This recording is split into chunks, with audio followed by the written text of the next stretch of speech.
Welcome to Undercurrents of Romance, the show that celebrates every subgenre of romantic fiction.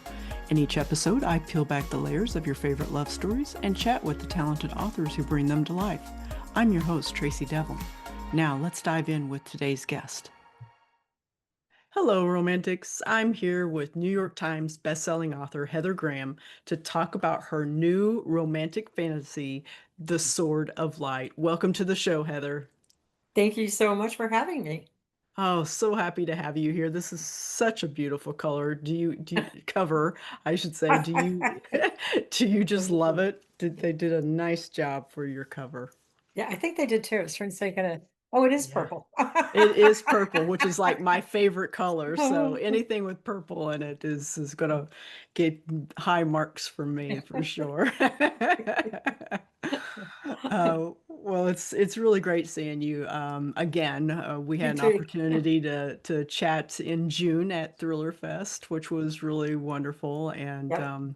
as I mentioned before, I hit the record button. I was really sorry to have missed BoucherCon, and you put so much work into that. I saw so many good things about it online and heard from my author friends. So kudos to you for Oh, well, thank you organizing so such an much. amazing I think we have conference. a beautiful group of people who make things work. And Thriller has a board. And then one thing that's nice for being around forever and forever is we had tons of friends who have been doing conferences through a couple of decades who were happy to be volunteers, and that helped a lot. Yeah. Everybody giving into it is so much. And oh, and I was excited. I had never really met Craig Johnston, and man, was he nice. He's just one of the sweetest guys. And Oh, good. I had actually met Michael Connolly before, but not to get, more than hi, how are you kind of thing. So it was a great deal of fun for me to have him, and then Allie, and then we had an amazing cast. One of the funny things to me is when we were supposed to have BoucherCon in New Orleans years ago, and we got pandemic and hurricaned Yes. out. And Yes. so I had wanted to have an author named Steph Cha as my rising star. And then by the time we got to this, it was like, oh man, she's risen above all of us.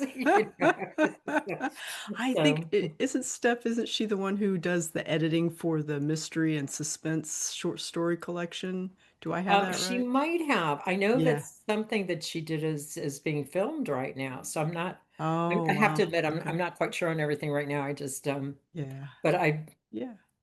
yeah, I'm Yeah, no, that's great. It sounds like you had losing a track of people wonderful, now. Yeah. well, you're probably more than a little, your brain's more than a little tired after such an amazing conference. I've organized events, not to that scale, but I've organized events, and I understand, I understand how much Well, energy it and takes. obviously, I work with a woman named Connie Perry who is really Miss Organization. So, there, like I said, there's so many people behind the scenes. So it was absolutely great. Yeah, I was very, like I said, I was just very, very happy because with a conference, what you want is for people to go home fired up, ready Hmm. to work on their projects. And then, of course, BoucherCon is a mix. It's readers, it's writers, it's whoever.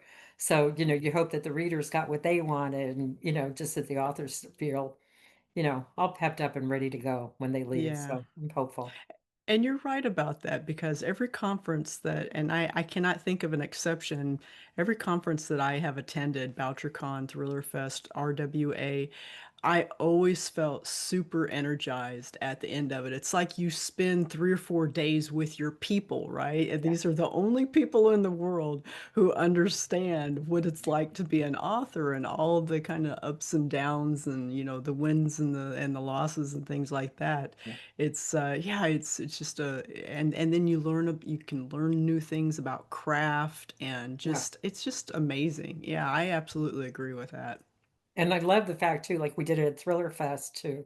I love it when you get real FBI agents in, and when you get, the people who are forensic experts. Um, a friend of mine, Lisa Black, in fact, I think she finally retired this year, but she's been working forensics for 30 something years. So her books have an authenticity that's amazing, and then what she gives to other people is amazing. So it's Mm, I don't know. I love I am a people person, so I love yeah. conferences where you get to do that.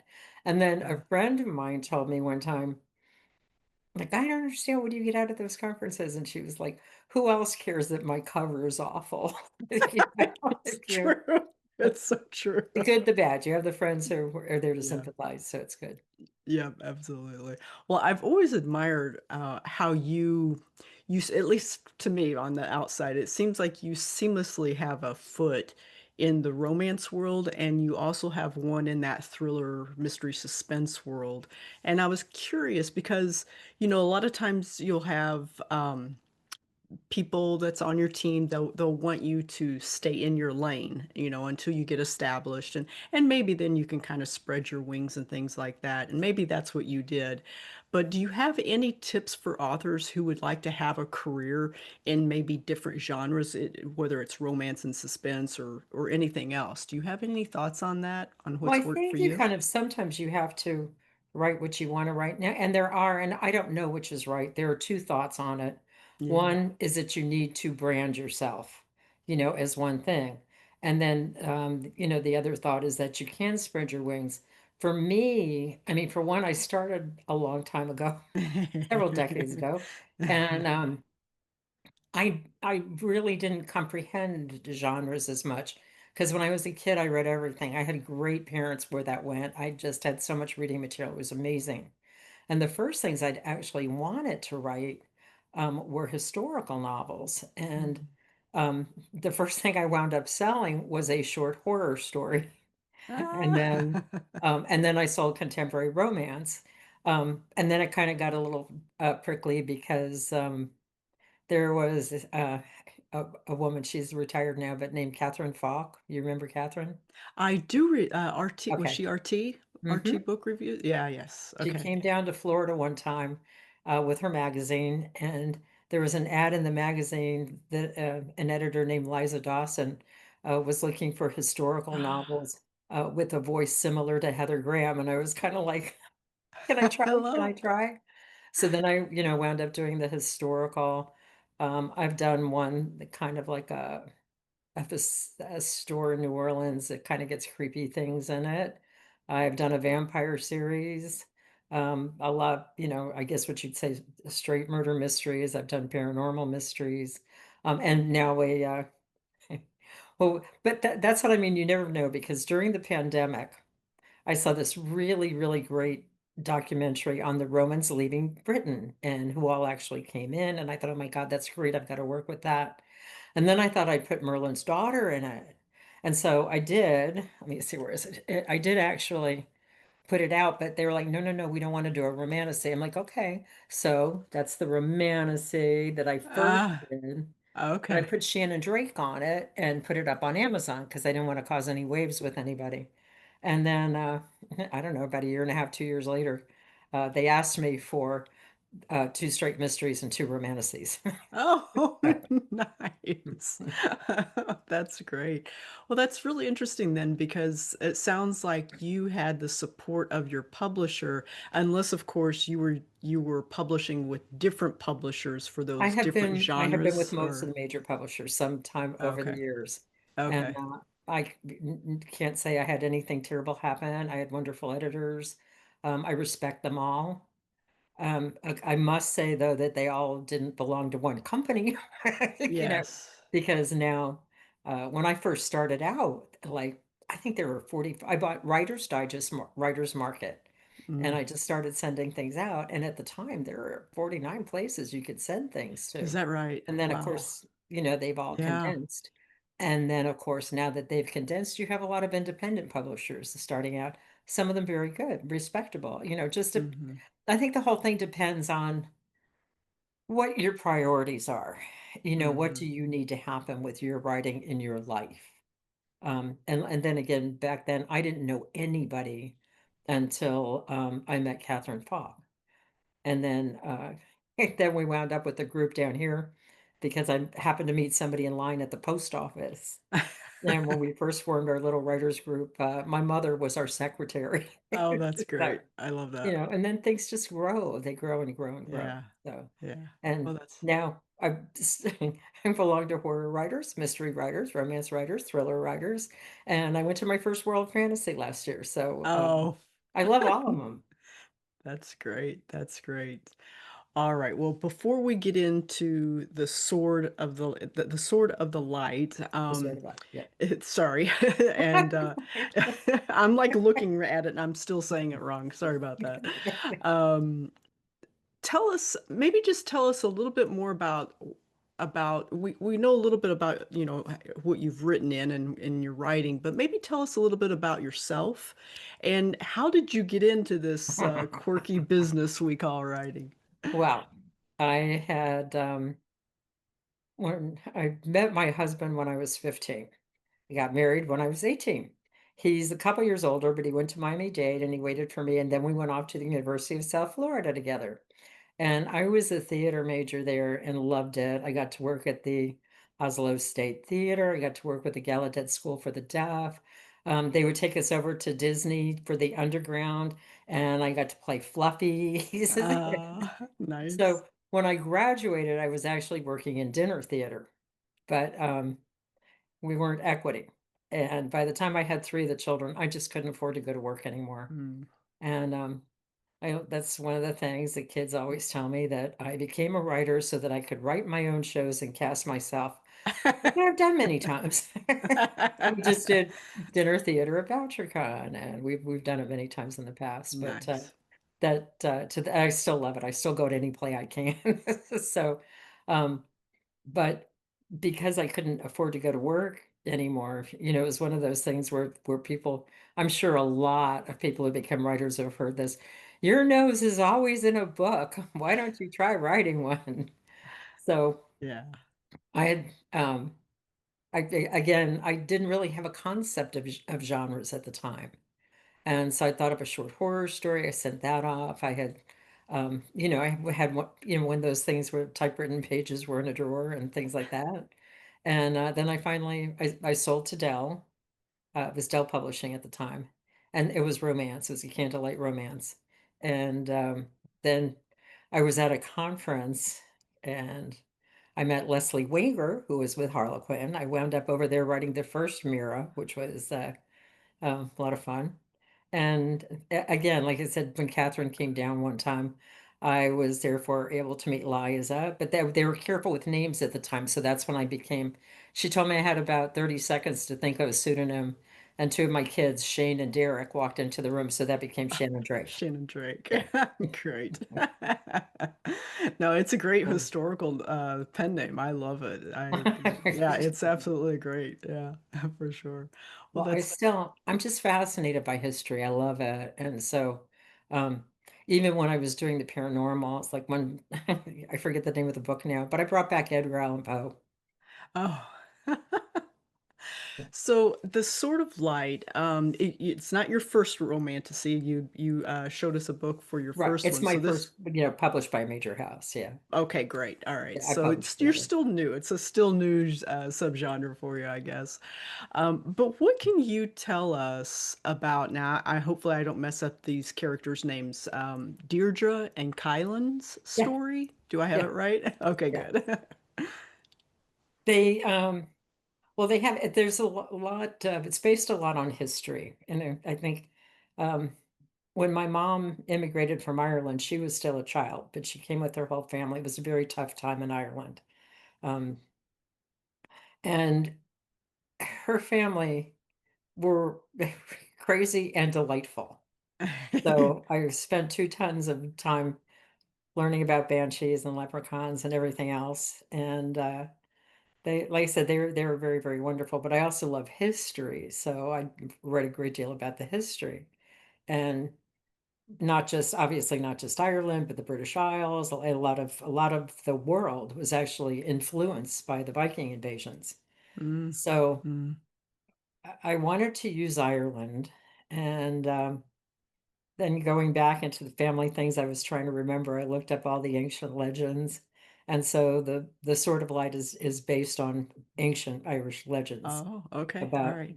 magical, well, ancient gods and goddesses, and then the magical things they left behind to be found, because they had their own great battles with Filborgs and the Fomorians, and then when man came, they retreated down, Yeah. into the earth, and but they are around to help you sometimes.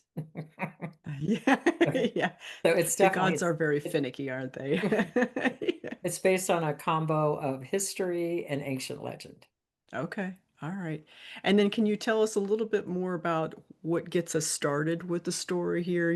There's like this little Well, quest that they're Deirdre's the daughter of the Rye, or Ree, and um, I've heard it pronounced both ways, and basically king, and they had lesser kings, like there were dozens of them all over the countryside, but she's a daughter of one, and they're under attack. And when she's under attack, she suddenly finds this sword that gets her out of the attack.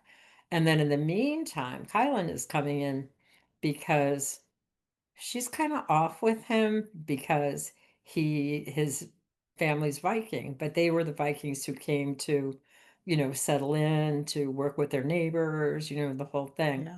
But she's still, there's your conflict. She's still not quite sure of what he's up to. And then as you go through, you find out that the people that you should be able to trust, maybe you can't always. So um, they wind up, there's hey, it's the world. There was seriously a lot of conflict going on. Yeah. And excuse me, the two of them wind up in definitely involved with the conflict and how they manage to survive and keep other people surviving against invasions and things that happen. And then also, she's big on humanity. And, of course, when you got hold of enemies at this time, very bad things were done. So it's Yes. them learning how to understand each other's concepts. And then historical character I love is Brian Varro. So there's a follow-up to it, and I think it's called Destiny Rising, which will be out next year, and it moves more into his participation with what's going on. Okay, great. Well, thank you With for all the that. magical objects. I'm always very fearful of giving away spoilers, so I always ask the authors to tell us a little bit about the story so I don't muck it up. But I loved how you made Deirdre just kind of this very strong, kind of badass protagonist. I love that about her, and I never stopped to think about, and I used to write Regency romantic suspenses. But I never thought about that part of history that there would be that next generation of of the Norsemen who came in and invaded, Yeah, well, who stayed, had families, and then the children. I never thought about that dynamic and how that would be tough yeah, for those children and things. So that's one reason I love whether it's romanticies or historicals. There's always this underlying history of truth and things there, and I yeah. love learning new things like that. So Well, that well, was that's very fun too when interesting. you grow up with a bunch of crazy Irish is finding out what was true. What's legend, what's myth, and what's true. So we Yeah. have a lot of fun with it too because my daughter-in-law is like first generation Norse, and my, son, obviously Graham, is half Scottish. So her name was her dad, however, is Stuart. So we like to tease him about the amount of times the Grahams and Stuarts have married throughout history. And it's like, now I get to throw this one in because the other half of him is Irish. Oh my gosh, yeah. And And the do they Norse have actually very found at tall? Dublin. Oh, is that right? Yeah. Is wow. Oh, I'll be darned. So I it's thought fun to torture him. what's that? It's I fun to said it's so torture much them. fun to torture your Yeah, family. yeah, absolutely, absolutely. So, does your son and daughter-in-law have very tall children, or no? Yeah, okay. Yeah, they're both tall. Yeah, very I tall. don't know. Sebastian's just 5, so we'll have to see. Oh, okay, all right. That's too early to tell. All right, great. Yeah. Well, Yeah. it's you explain a little bit because you were saying that your mother is from Ireland, and because one of the things that I really loved about the story is how you captured, and I won't pronounce this correctly, but is it Éire? The modern Here, day, here, okay, Éire, okay, okay, great. Emerald Isle. The Here. Emerald Isle, Yeah. Ireland, yes. Yeah. But you captured it. It was just so beautiful, Oh, thank you. and I was curious if you had visited or if you had I origins have there. been, So, yeah, yeah, I okay. have been, both my parents have passed, but I have been, actually, it was kind of funny, kind of sad. The first time I was there with my mother, um, they were still having a lot of conflict. And she Mm. was supposed to meet a cousin, and the roads got bummed out, and she never got to see him. I felt very bad for her, but I didn't want to say I was Irish. I would always claim the Scottish. But then I was always really, really happy too, because of course I'd been back. And then I did a I think it was now I can't remember the name of it, but I did a book specifically on the Irish in America and things toning down. And she was able to read it right before she passed away. So that made me really, Oh, yeah. that's great. Hmm. That's wonderful. Have you ever attended the I think it's called Bloody I Scotland was conference? supposed to, Uh, and the pandemic. oh, jeez. So I'm Oh, still darn. planning to get there one of these years when I Yeah, can. Yeah, no, yeah. it just that I couldn't believe that because um, well, it's funny because my husband's all four of his grandparents are Italian. So we've spent a lot of time in Ireland, Scotland, and Italy.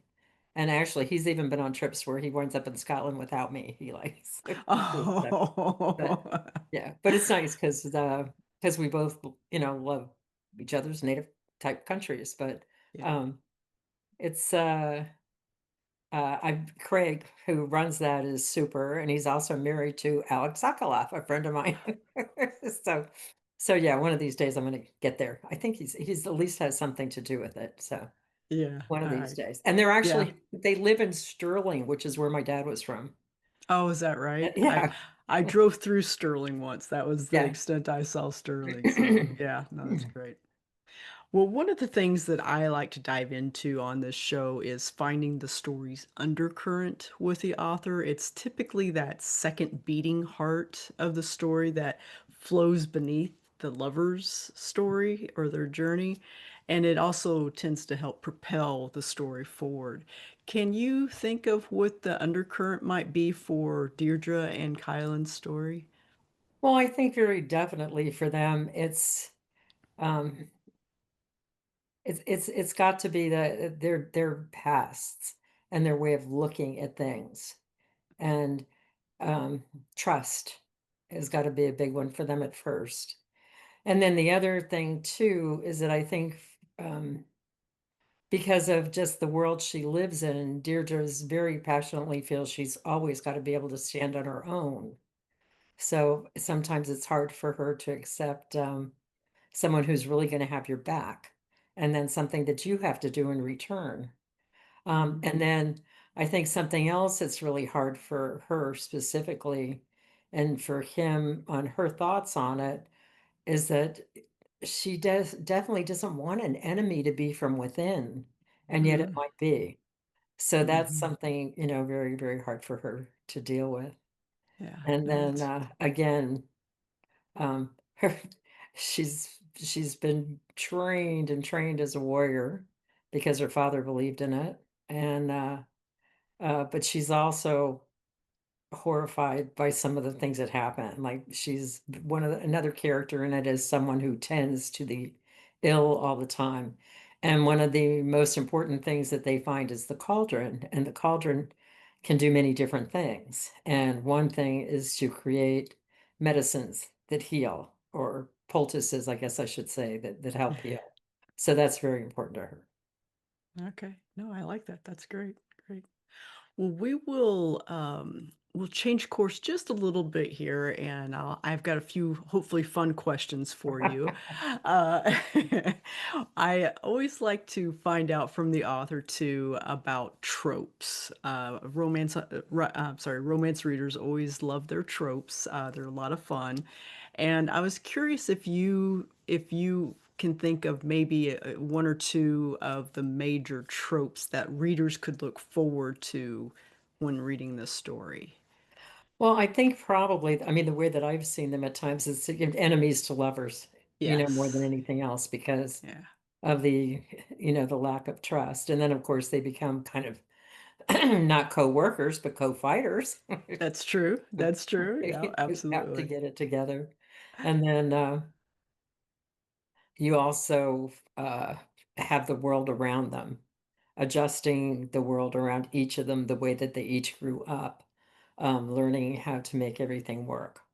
Yeah. Although one of the things is too is that bothers her a little bit is that her father's so trusting of his, Um, so family dynamic going in there too. yeah, absolutely. And then have you read any recent romances lately? It can be any subgenre, anything that you would recommend that you really, really enjoyed? Definitely a friend of mine, Tracy Hall.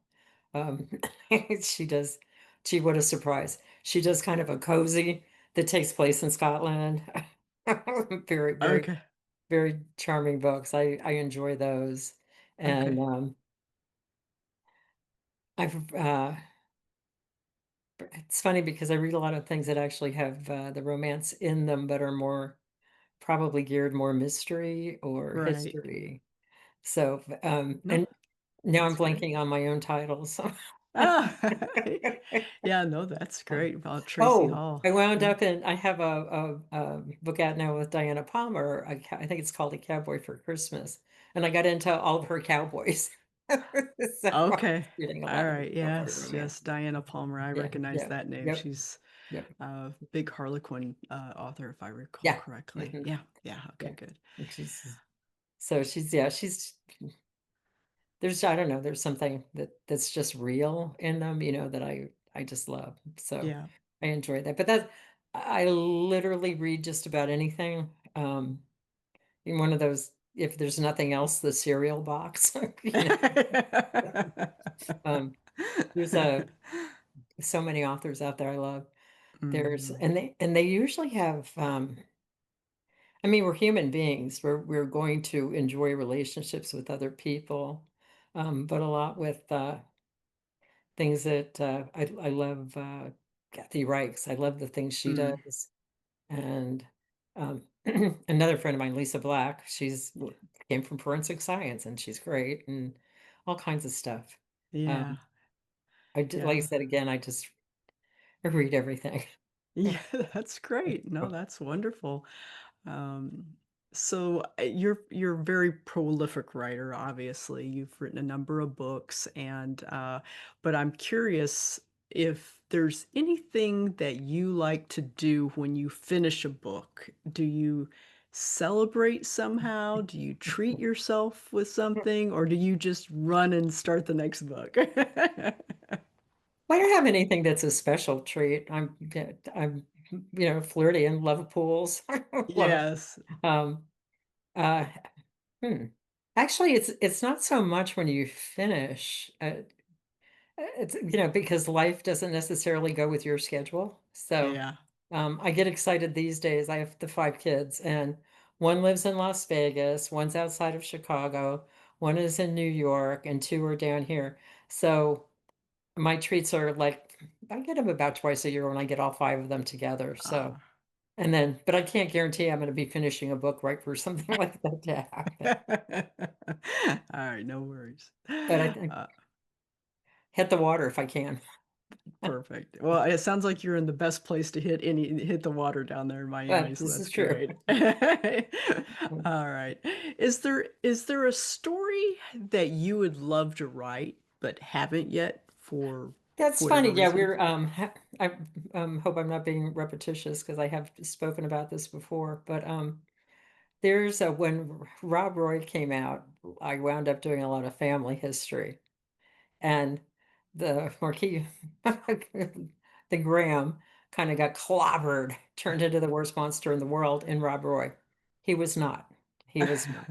He was Okay. actually an incredible historical personage, and wound up at a very, very bad end because he did at first support the Covenanters, but then he disagreed with many things they were doing, and he supported the king.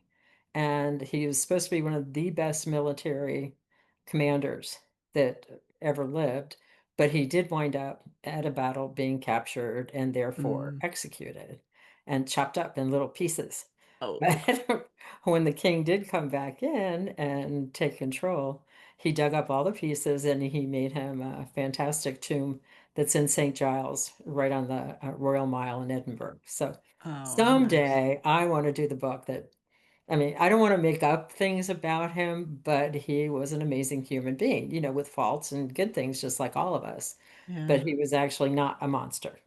So, Well, I love the Rob Roy. No, if folks haven't seen that movie, it's an older one, obviously, but but it's that good. was It's a good it was a movie. great movie. But I would read that book, so I hope you get an I am opportunity going to get to to that write book it. because All right. supposedly we really are descendants. So I Okay. need to do All that. right.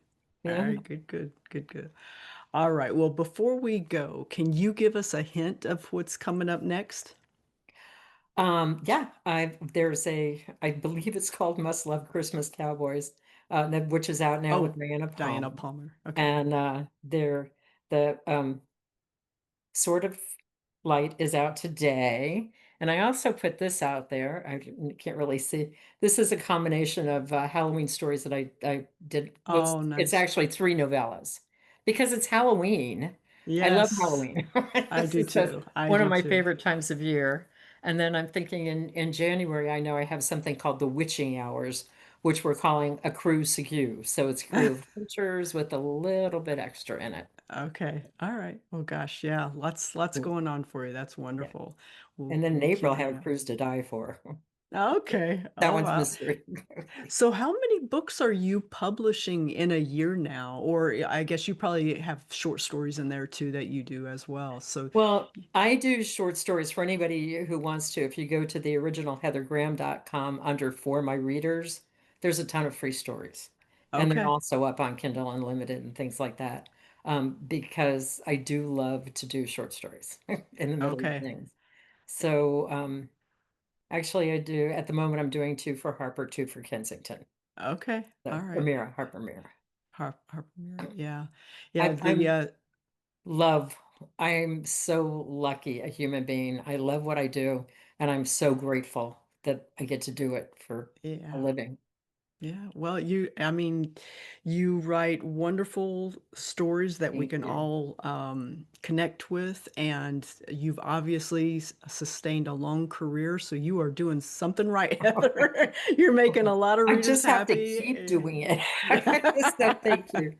Yep, yeah, it's always you ahead. betcha. So, Alrighty, folks. Well, yeah, you've got four stories, it sounds like, to look forward to from Heather next year, plus a Christmas story here in just maybe another couple weeks it'll come out, probably, I I think imagine. that the Christmas is out now, the It's out cowboy now. one with yeah, and Okay.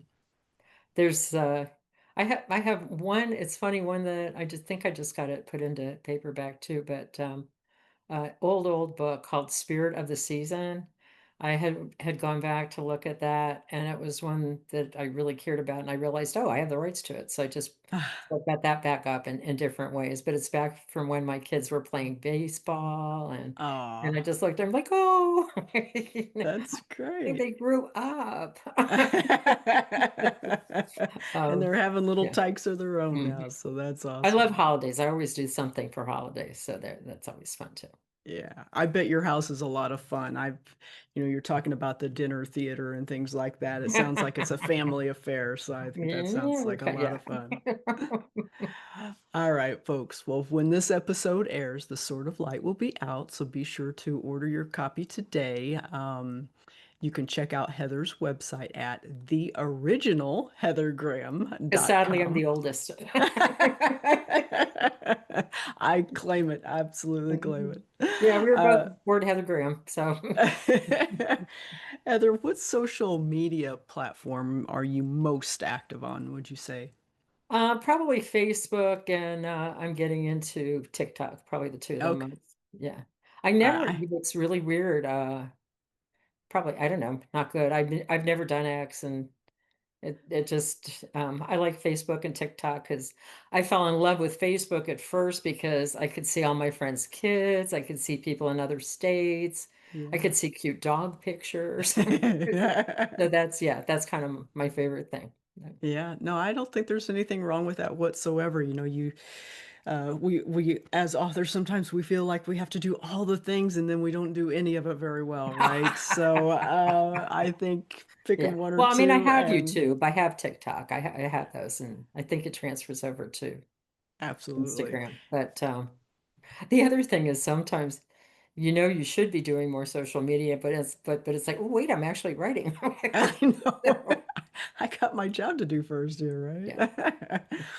All right. Well, Heather, thank you so much for joining me today.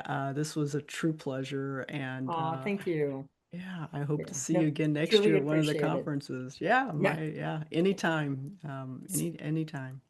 So I shall probably see you at Thriller Fest.